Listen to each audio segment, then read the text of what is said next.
What's the creepiest, scariest, most disturbing real story you've ever witnessed, read, or heard? My friend lives out in the countryside, and she was driving home at about 11:30 at night.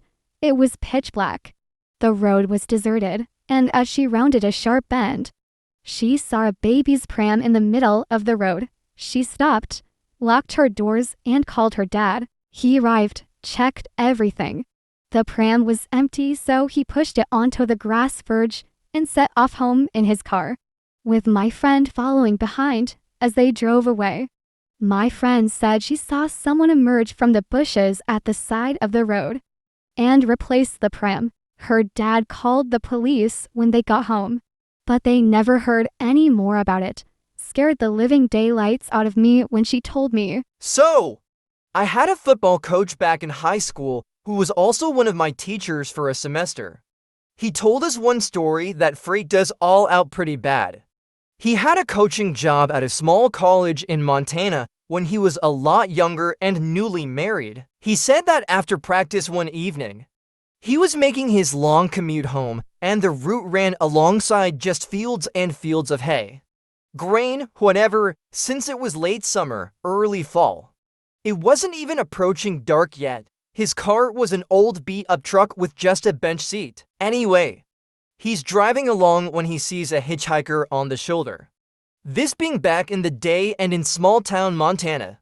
My teacher pulled over to let the guy in without a second thought. The man was described as wearing a really old, outdated style of suit. Not quite a zoot suit, but styled in a similar, baggy way. He also had a big, stylish hat. This guy looked like he was out of the 40s. And sort of like a pimp, my teacher thought it was weird that he was so overdressed, it being super hot out, but maybe that was the only clothing he had. So the guy gets in next to my teacher without a word. Teacher asks him where he needs to go, and the guy just points forward. Teacher drives on later. My teacher tried talking to the guy, just trying to make simple conversation, but the guy wouldn't speak or even acknowledge him. He just pulled his hat down like he was sleeping out of nowhere. The guy just tips up his hat, looks out the window, and says, "Stop the car, now."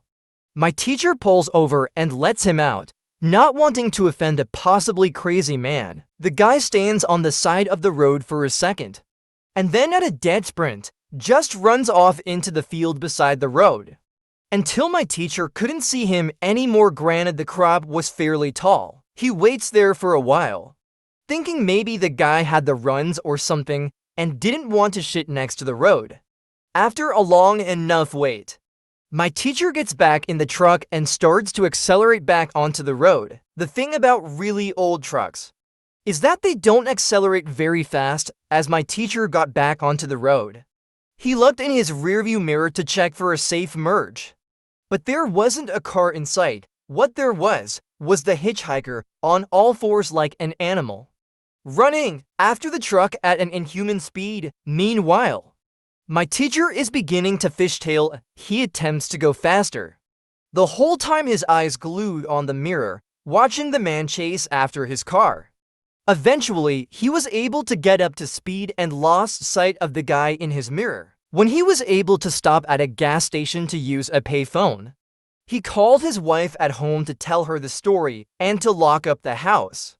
She thinks he's just messing with her, and he had been talking to her coworker about the hitchhiker. When he asks why she would think that, apparently at her office in the town she worked in, one of her coworkers told her a story of the exact same thing happening to them. And it is a well-known urban legend in that town. She thought it was just folks playing with the new girl at work, who had to drive home alone at night. Anyways, my teacher assured her that he was not lying, and she evidently believes him, and can vouch for her side of the story because she showed up to one of our fundraisers, and I asked her about it. So yeah, now I just avoid lonely roads in Montana. I was helping another nurse with a patient that had lived a very hard life. It had numerous things going on with him, from cardiac to renal failure, you name it. He had it going on. This man was very much afraid to die. Every time his heart monitor beeped, he would just go into a rage screaming, Dawn. The other nurse and I found out why he didn't want to die. About 0200 his cardiac monitor starts alarming VTach. We both rush into the room. I am pulling the crash cart behind me. When I get to the room, the other nurse is completely white. This man was sitting about 2 inches above the bed and was laughing.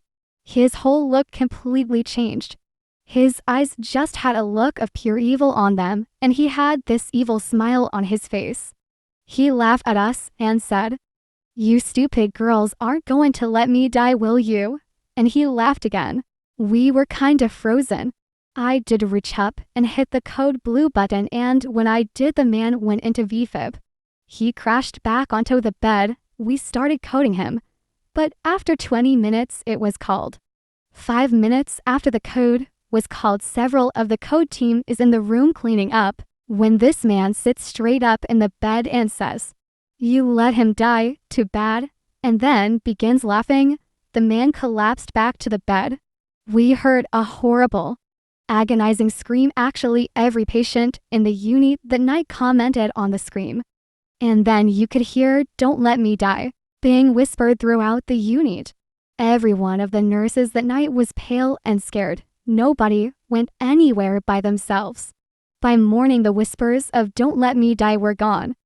Night shift nurses had a prayer service in the break room before we left for home, and then we all had nightmares for weeks. I was the charge nurse. I was supposed to be putting on a brave front for the less experienced nurses. I am still freaked out from that night. I quit working at the hospital not long after. Before I left, I started to notice changes throughout the unit. There was strange sounds. I watched some of the quietest, shy nurses become very sexual or verbally abusive. We had one nurse who was a very devoted Christian woman.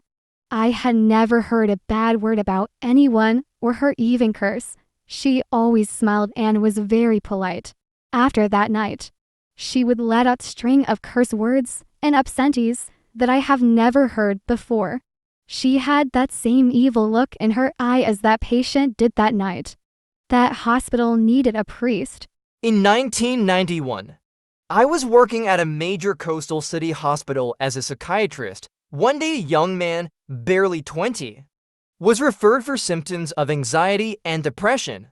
I was about to send him to a resident, since it was the practice then where I was at that fresh outdoor cases were seen by a resident. Since it was the practice then where I was at that fresh outdoor cases were seen by a resident first, when he said, "I want you to hear me." So he became my patient from day one.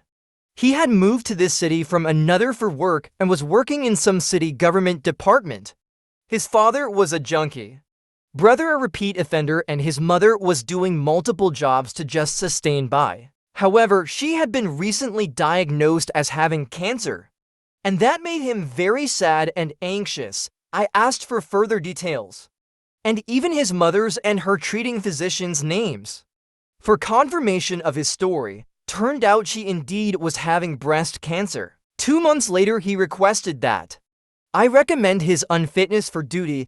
I took a few days to think over it, and I did conclude that his stress was getting exacerbated by his job conditions and him being away from his mother and family. In late April of 1992, I was visiting some city and was on my way someplace. Suddenly, as if out of blue, I found myself on a road flooded with pandemonium and chaos, burning stores, folks plundering and running away with whatever they could lay their hands on, random shooting, people getting mugged and beaten up. Soon my car was surrounded by a gang of mean-looking young men.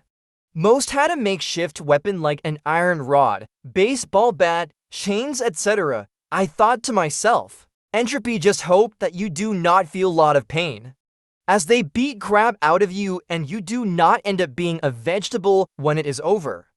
My windshield was smashed, and I dreaded that they are going to drag me through broken window. I wanted to step out, but my window got smashed and I ducked. There were sounds of shots getting fired, and before I could comprehend what was going on, a voice screamed, "Drive, drive." straight ahead, and I found my car getting filled with 4 or 5 men. I never drove so fast in my life. Guy who had occupied passenger seat kept directing me right, left, straight. Some 30 minutes later he asked me to stop. Everyone alighted, and then I saw him.